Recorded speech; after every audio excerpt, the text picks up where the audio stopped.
अस्सलाम वालेकुम जी। जिस तरह इमरान खान साहब जो हैं अपना नफ़रत का जो बयानिया है वो फैलाने में बाज़ नहीं आते, जिस तरह से पाकिस्तान तहरीक इंसाफ झूठ और प्रोपेगेंडा करने से बाज़ नहीं आती, उसी तरह जो पिंकी पीरनी है वो भी अदालत से बंक मारने में बाज़ नहीं आती। आज फिर इद्दत में शिद्दत वाला मामला था अडियाला के अंदर और वो नहीं गई। और जब वो नहीं गई तो जज साहब ने पूछा कि भाई क्यों नहीं आई, तो उनके वकील ने कहा कि भाई बुशरा बीबी की तबीयत ख़राब है। अच्छा ठीक है। जब उन्होंने ये कहा तो जो उनके ऑपोजिट जो वकील थे उन्होंने कहा कि भाई मैं तो आपको कहता हूँ कि आप बुशरा बीबी के वारंट जारी करें, क्योंकि पिछली हेयरिंग पे भी ये नहीं आई थी। तो इसके ऊपर बुशरा बीबी के जो वकील हैं उनके पाँव तले से ज़मीन निकल गई। उन्होंने कहा नहीं नहीं नहीं नहीं नहीं जज साहब, मैं आपको यकीन दिलाता हूँ कि कल यानी जो कि आज का दिन है वो बुशरा बीबी जो हैं वो अडियाला आएंगी और आपके सामने पेश होंगी और आपके सवालों के जवाब देंगी। खैर जैसे तैसे करके उनके कल तो जो अरेस्ट वारंट है वो जारी नहीं हुए थे, लेकिन इस बीच में बुशरा बीबी ने एक बहुत ही बारीक सी कार्रवाई डाली है। उन्होंने नया वकील पकड़ा और वो वकील कौन था? सलमान अकरम राजा साहब। सलमान अकरम राजा के थ्रू उन्होंने इस्लामाबाद हाई कोर्ट के अंदर इद्दत में शिद्दत वाले मामले के अंदर एक अपनी प्ली डाली है। और वो प्ली क्या है? वो चैलेंज है कि ऐसी की तैसी ठक करके उन्होंने चैलेंज किया इस्लामाबाद हाई कोर्ट में।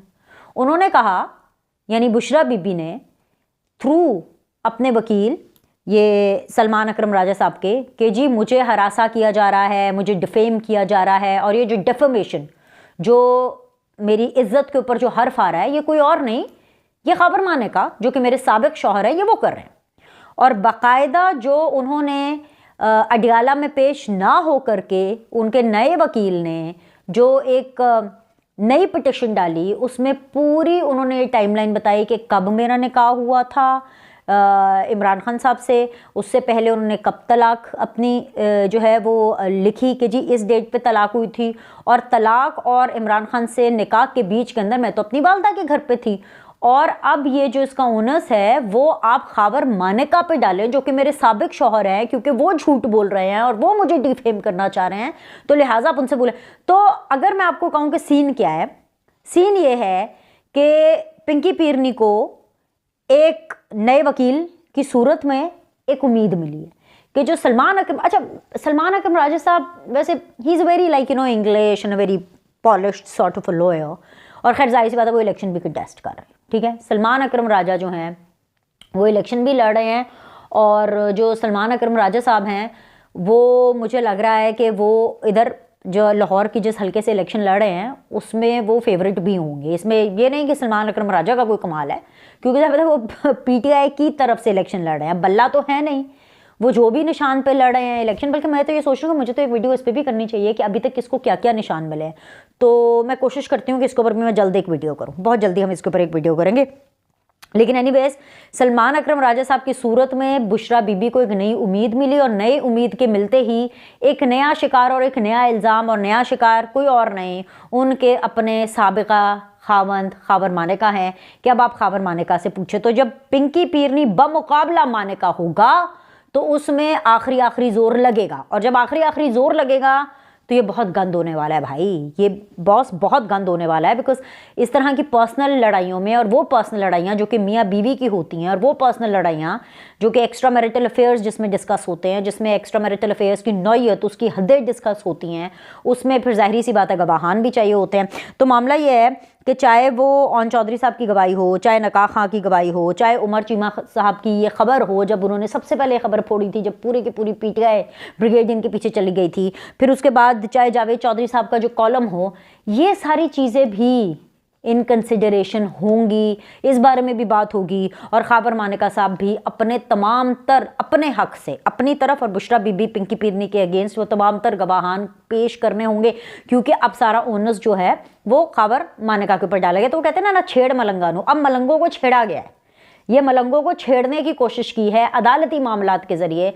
अडियाला नहीं गए, लेकिन इस्लामाबाद हाई कोर्ट के अंदर जाकर के एक वारदात डाल दी कि भाई ये देखें। अब बाकी आज देखते हैं कि आज क्या होता है। आज बीबी जाती हैं अडियाला के नहीं जाती, या भी कुछ टाइम में पता चल जाएगा।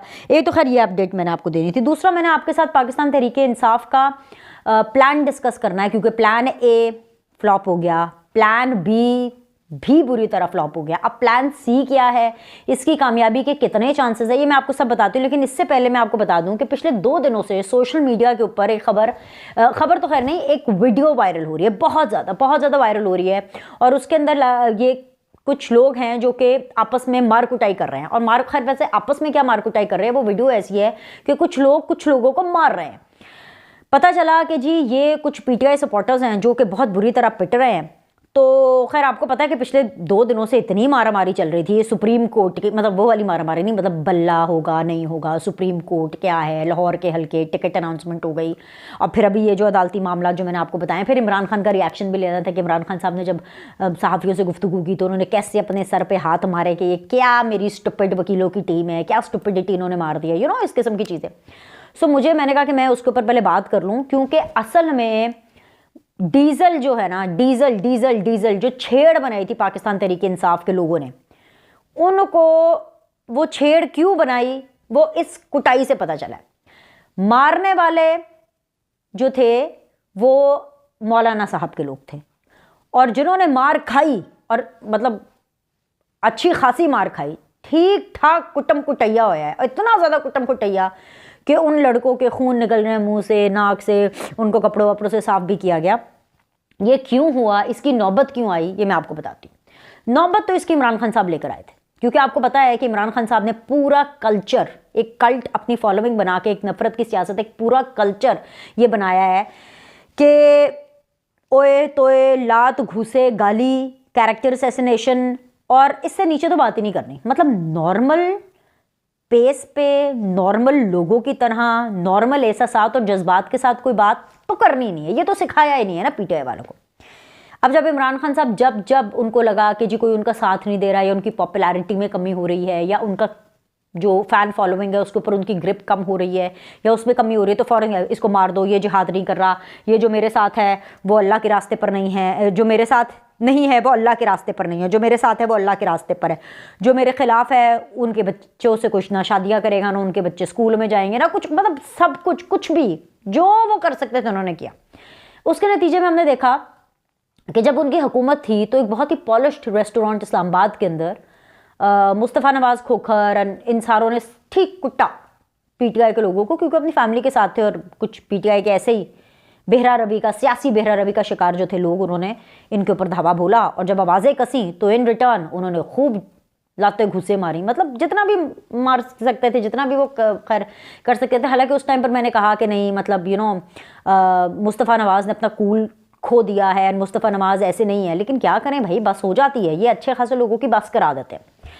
अब हुआ ये कि आपको पता है कि मौलाना साहब अफ़गान तालिबान से बात करने के लिए गए हुए थे उधर काबुल से वापस आए, इस्लामाबाद एयरपोर्ट पर उनकी फ़्लाइट लैंड की, तो ज़ाहिर बात है उनके कारकुनान सब लोग उनको लेने गए हुए थे। अच्छा, अब ये आपने माइंड में रखना है कि ऐसे टाइम पर जब मौलाना साहब की पार्टी ऑलरेडी ये कह रही है कि जी इंतखाबात आप डिले कराएं, इंतखाबात में ताख़ीर होनी चाहिए, थोड़े से आगे कर लें, क्योंकि जी हमारी पार्टी को, यानी मौलाना साहब को ख़तरा है, उनके बेटे को भी ख़तरा है, बल्कि निगरान हुकूमत ने तो लिख करके थ्रेट पूरा उनके बेटे के बारे में भेजा, हाफिज़ हमदुल्ला को थ्रेट है, यानी उनकी पार्टी को ठीक ठाक थ्रेट्स हैं बकौल JUIF के। और उनका ये कहना है और उनका ये मानना है कि इंतखाबात इसलिए आगे हों क्योंकि उनके लिए कैंपेनिंग के हवाले से लेवल प्लेइंग फील्ड नहीं है, क्योंकि उनको फोर्स किया जा रहा है कि जी आप तो एक सर्टन पॉइंट ऑफ व्यू लेकर के चले, because it's a religious group. And खैर, keeping this thing inside, जो थ्रेट्स को लेकर के उनके जो भी कारकुनान और जो भी उनके मेंबर्स आए थे मौलाना साहब को रिसीव करने के लिए और उनका इस्तकबाल करने के लिए, जो कि अफगानिस्तान से आ रहे थे, काबुल से इस्लामाबाद फ्लाइट लैंड की थी,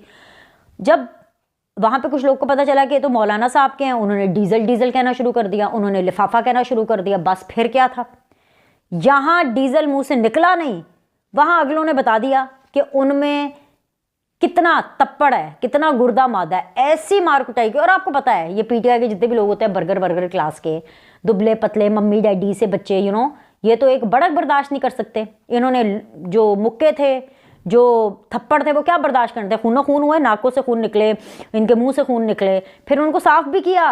मौलाना के लोगों ने अपनी चादरों से, अपनी कमीज़ों से उनके ज़ख्म भी सहलाए और उनको कहा कि पुत्र हून आराम जे, हून इंज दियां गल्लां नहीं करनियां।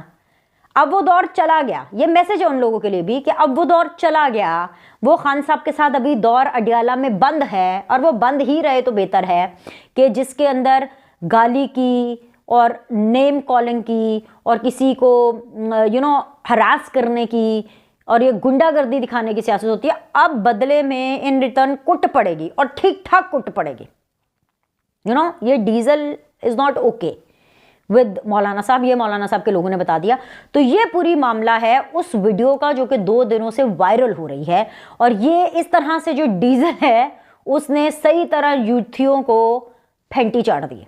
ठीक है, ठीक ठाक। एनीवेज जी, एक तो ये चीज़ थी। तीसरी चीज़ जो एंड के ऊपर मैं आपको बताना चाहती हूँ वो है जी पाकिस्तान तहरीक इंसाफ का एक प्लान। उन्होंने पहले एक प्लान बनाया कि जी बल्ले को लेकर के हम तो बल्ला किसी ना किसी तरह ले लेंगे। प्लान ए उनका फ्लॉप हो गया क्योंकि वकीलों की तैयारी नहीं थी, इनके पास कोई कागजात ही नहीं थे, उनको पता ही नहीं था कि क्या करना है, इनको पार्टी चलानी आती नहीं थी। इंट्रा पार्टी इलेक्शन के अंदर जितनी 2 नंबरियाँ की वो सब पकड़ी गई। इंट्रा पार्टी इलेक्शन ख़त्म, गलत कलदम, बल्ला चला गया मतलब पार्टी चली गई। ठीक है, ओके, इसके ऊपर तो हमारी क्लैरिटी है। प्लान बी इन्होंने ये बनाया उसी टाइम पे जब समात चल ही रही थी 48 घंटों के बीच में। इन्होंने कहा कि हम जिनको बड़ा शौक था कि नून में से शीन निकले या नून में से मीम निकले, जो लोग नून में से शीन और मीम निकालना चाहते थे उनको नून की ज़रूरत पड़ गई। उन्होंने कहा कि भाई ये क्या करें, ये तो भाई ये जो 3 रुकनी बेंच है, जो काजी साहब है, ये तो मतलब बहुत ऊपर से आ रहे हैं भाई, तो अभी क्या करना है। तो इन्होंने कहा फटाफट पीटीआई नजरियाती। कुछ लोगों ने उसके टिकट विकेट लेने वेने का सारा कुछ ऐसे जब हवा में बात फैलाई तो बात ये निकली कि भाई पीटीआई नजरियाती वालों ने कहा कि खबरदार ये जालसाजी है, चलो चलो चलो भागो भागो भागो। पीटीआई नजरियाती के जो हेड हैं उन्होंने ना सिर्फ आगे प्रेस कॉन्फ्रेंस की बल्कि उन्होंने कहा कि भाई मेरा कोई लेना देना नहीं इनके साथ, कोई मैंने इनको टिकटें नहीं इशू की, ना मैंने इनको टिकटें देने, चलो चलो अपने रास्ते चलो, सीधी सी बात है। वो भी फेल हो गया। अब अगला प्लान क्या है? अगला प्लान इमरान खान साहब के खुराफाती दिमाग से आया, क्योंकि सहाफ़ियों से गुफ्तगू करते हुए उन्होंने ये भी कहा कि भाई ये जो है ना हेयरिंग, ये 3 रुकनी बेंच को नहीं करनी चाहिए थी बल्ले वाली, ये जो है ना कोई 5 या 7 रुकनी बेंच करता है, एक लार्जर बेंच को करनी चाहिए। तो भाई उनको ये पूछे इतने लेट लतीफ़ क्यों हैं? अगर आपको चाहिए था उस वक्त तो काजी साहब वॉज ऑलरेडी, खैर रेडी तो अब भी होंगे, बट उसी वक्त ही आप कहते हैं। लेकिन वो ये कहते हैं ना कि आटा गुंदी हिल्दी क्यों है? अब क्योंकि बल्ला नहीं है, अब हर तरफ से जो है वो चेकमेट हो चुका है, वकीलों की भी कारकर्दगी और असलियत सामने आ गई है। तो इमरान खान ने कहा मैं क्या करूं। अगला प्लान स्पॉन्टेनियसली जो उनको आया, जो उन्होंने सहाफ़ियों के सामने बोल दिया अडयाला में, जब जो सहाफ़ी उनको कवर करने के लिए आते हैं हेयरिंग को और सब कुछ, तो उन्होंने कहा कि भाई ये जो है ना लार्जर बेंच होना चाहिए। तो अनकरीब ये बाय द टाइम ये वीडियो आपके पास जा रही है, या तो ये लार्जर बेंच की तरफ अपील दायर कर चुके होंगे, अगर नहीं की तो ये करने वाले हैं। और ये जो लार्जर बेंच वाली चीज़ है ना, ये बेसिकली तो सुप्रीम कोर्ट ने ही स्टार्ट की है। अभी आपको पता है अभी ये रिसेंटली ये जो ताहयात ना अहली वाला जो मामला था, क्योंकि उसका फैसला जो है वो एक 5 रुकनी बेंच ने दिया था, तो उसके लिए फिर 7 रुकनी बेंच बनाया गया। ये वो रास्ता है जिसको काजी साहब नहीं रोकेंगे, और काजी साहब बिल्कुल इस चीज़ को इनकरेज भी करेंगे और एंटरटेन भी करेंगे। मगर मुद्दा ये है कि पाकिस्तान तहरीक इंसाफ का जो ये वाला टाइम है ना, ये जो सी प्लान भी इनका फारिग होने वाला है। क्योंकि मुद्दा ये है कि इमरान खान साहब इलेक्शन अभी भी ठीक से नहीं कराना चाहते। भाई इतना टाइम है, इस बीच में पार्टी के इलेक्शन करा करू के नए तरीके से प्रॉपरली कैंपेनिंग के साथ, अब जो हो गया सो हो गया, प्रॉपरली आप इलेक्शन कराएं और इलेक्शन करा के फिर जो उसके नतीजे वो दे दें उनके सामने। लेकिन नहीं, वही मुर्गी की एक टांग कि मैं ना मानूं, मैं बड़ा चंगा, जेड़ा मैं कम किया बड़ा चंगा किया। बेशक इनको 7 रुकनी बेंच या 5 रुकनी बेंच यानी लार्जर बेंच के लिए इनको एंटरटेन किया जाएगा, मगर क्या इनकी ये जो हरकत है या क्या इनका जो प्लान सी है वो कामयाब होगा? तो इसका जवाब है प्लान सी भी कामयाब नहीं होगा। तो आने वाले दिनों के अंदर अगर आप ये देखें कि एक रिक्वेस्ट जा रही है और एक लार्जर बेंच बन रहा है, तो बस आपने घबराना नहीं है, एंटरटेन होना है, मज़ा करना है, और आपने इनकी तैयारियां और इनके प्लान्स देखने। अभी के लिए इतना ही। लाइक करें, सब्सक्राइब करें। आपसे अगली वीडियो में मिलते हैं।